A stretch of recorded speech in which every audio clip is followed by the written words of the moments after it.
செவந்தியப்பன் அவருடைய தலைமையிலான 11 கொண்ட குழுதான் இயக்கத்துடைய மூத்த முன்னோடியாக இருக்கின்ற ஐயா திருப்பூர் துரைசாமியிடம் அதை வழங்குவார்கள். அவர்தான் அன்றைக்கு எனக்கும் நாட்டு மக்களுக்கும் எங்களுக்கும் தெரிவிப்பார். அரசியல் கட்சியா இல்ல அமைப்பா ஒரு இயக்கமா இல்ல எந்த மாதிரியான இதுல செயல்பட போறோம், சங்கமா செயல்பட போறோமா, எந்த மாதிரி செயல்பட போறோம்?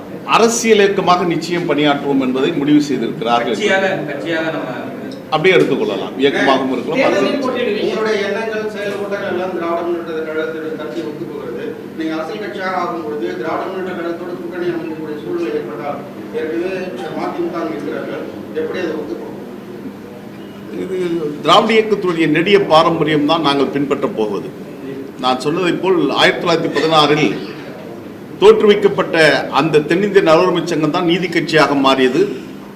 அதனுடைய நீட்சி தான் 1944 திராவிட கழகமாக, 1949 பேரறிஞர் அண்ணாவுடைய தலைமையில் திராவிட முன்னேற்ற கழகமாக, 1972 புரட்சித் தலைவர் பொன்மனச்செம்மல் எம்ஜிஆர் அவர்கள் தோற்றுவித்த அனைத்து இந்திய அண்ணா திராவிட முன்னேற்ற கழகம், 1994 தலைவர் வைகோ அவர்கள் தோற்றுவித்த மறுமலர்ச்சி திராவிட முன்னேற்ற கழகம்.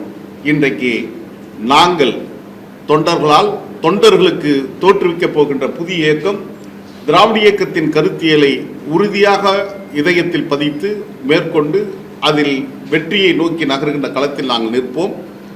எப்படி சாய்த்தாலும் மேல் நோக்கியே எரிகின்ற தீபம் போன்று திராவிட இயக்க கருத்திலிருந்து சிறிதும் பின்வாங்காமல் அதில் நாங்கள் உறுதியாக உறுதி கொண்டிருக்கின்றோம்.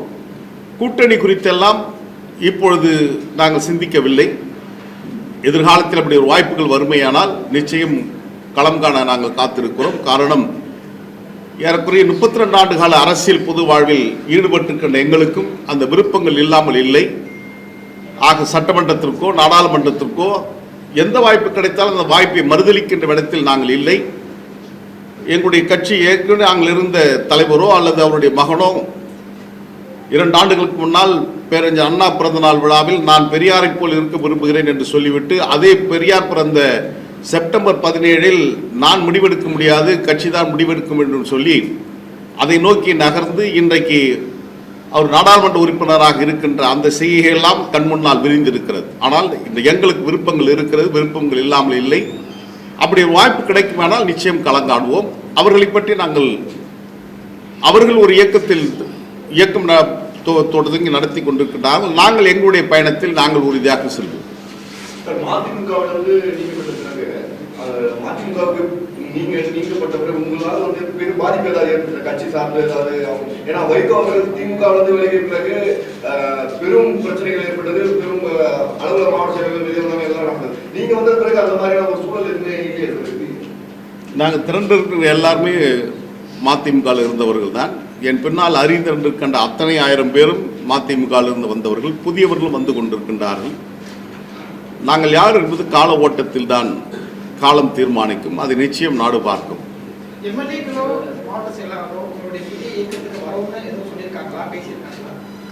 இல்லை, அப்படி ஒரு எண்ணங்கள் இல்லை. இப்போ நேற்று கடந்த வாரம் கூட காவல்துறையை பணியாற்றி ஓய்வு பெற்ற ஒரு அதிகாரி கூட இப்போ எங்களுடன் இணைந்து விரும்புகிறார். அதே போன்று பல்வேறு குழுக்கள், அமைப்புகள், சங்கங்கள் எங்களுடன் இணைந்து பணியாற்ற விரும்புவதாக சொல்லிக் கொண்டிருக்கின்றார்கள். 20ஆம் தேதிக்கு பின்னால் பெரிய மாற்றங்கள் நிச்சயம் நிகழும் என்பது உறுதியாக சொல்லலாம். ஒரு காலத்துல அரசியல்ல எங்களுடைய வாரிசுகள் வராது அப்படின்னு சொல்லிட்டு இருந்தவங்க ஒரு சில பேரு. அதே மாதிரி அரசியலுக்கு இப்ப பாமக, மதிமுக, திமுக இது சார்ந்து நம்ம நிறைய விஷயங்கள் பார்த்துருக்கோம். ஆரம்பத்துல சொல்றாங்க, ஆனா அதுக்கு மாற்றா நடக்கும்போது மாற்று கட்சினா நிறைய கேள்விக்கு உட்படுறாங்க. இப்ப நீங்க புதுசா துவங்கப்படுற இயக்கத்துல இந்த மாதிரி நீங்க என்ன கேரண்டி கொடுக்க முடியும்? அப்படி இருக்குமா? வாரிசு அரசியல் இருக்கிறதுக்கு வாய்ப்பு இருக்குதா? இல்லைன்னா இல்லைன்னு உறுதிப்பட சொல்ல முடியுமா? மதிமுகவுடைய தலைமை அலுவலகத்திற்கு பேசுவதற்கு சக்தி இருக்குமே. ஆனால்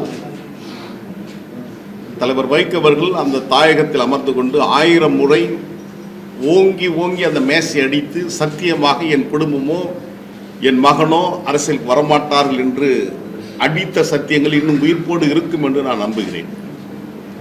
எங்களை பொறுத்தவரை அந்த எண்ணங்கள் எதுவும் எப்பொழுதும் இருக்காது. நிரந்தர பொதுச் செயலாளர், நிரந்தர பதவி என்பது இங்கு எப்பொழுதுமே இருக்கப் போவதில்லை.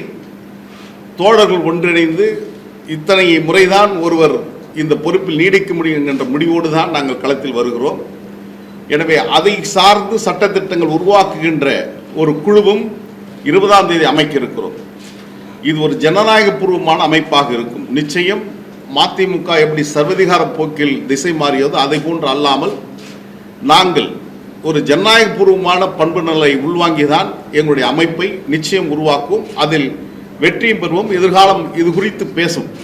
ஜனநாயகத்துல வந்து வாரிசு அரசியல் சரியா இருக்காது. அப்படி இருந்தாலும் இப்ப மதிமுக பார்த்தோம்னா ஒற்றுமைக்கு வந்து மாறா இருக்கிற விஷயத்த நம்ம பார்க்கணும். வாரிசு அரசியல் இல்லாதனால பாஜக எடுத்துட்டோம்னா மத சார்ந்த விஷயங்களை நம்ம அவங்களுக்கு சொல்றோம். ஆனா இதே இது வாரிசு அரசியல் உள்ளவங்கலாம் எவ்வளவுதான் அடிச்சுக்கிட்டாலும் ஒரு ஸ்ட்ராங் பாண்டிங் இருக்குது இல்ல அந்த அரசியல்ல. இந்த வித்தியாசத்தை நீங்க எப்படி பாக்குறீங்க?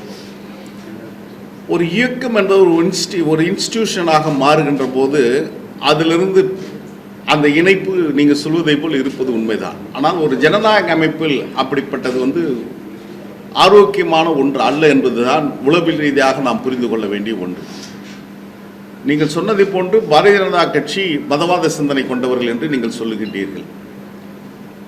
மதவாதம் ஜனநாயகத்துக்கு எதிரானது. அது ஒரு பொதுவான கருத்தாக இருக்கிறது. பொதுவான கருத்தாக இருந்தாலும் மதவாதம் என்பது ஜனநாயகத்துக்கு விரோதமானது. காரணம், அங்கே ஏற்றத்தாழ்வுகள் இருக்கிறது, சாதிய வேறுபாடுகள் இருக்கிறது, மதல் மோதல்களை உருவாக்குகின்ற இயக்கமாக இருக்கிறது. ஜனநாயகம் அப்படி அல்ல. அனைவரும் சமமாக பார்க்கின்ற ஒரு கூறில் நாங்கள் இருக்கின்றோம். இங்கே ஆண்டான் அடிமைத்தனம் கிடையாது, சாதி மத வேறுபாடுகள் கிடையாது. இப்படிப்பட்ட நிலைமையில் ஜனநாயகம் தான் சரியான பாதையை நோக்கி செல்லும். எனவே அந்த ஜனநாயக பாதையை தேர்வு செய்கின்றவர்களாகத்தான் நாங்கள் எப்பொழுதுமே உறுதியாக நிற்கிறோம்.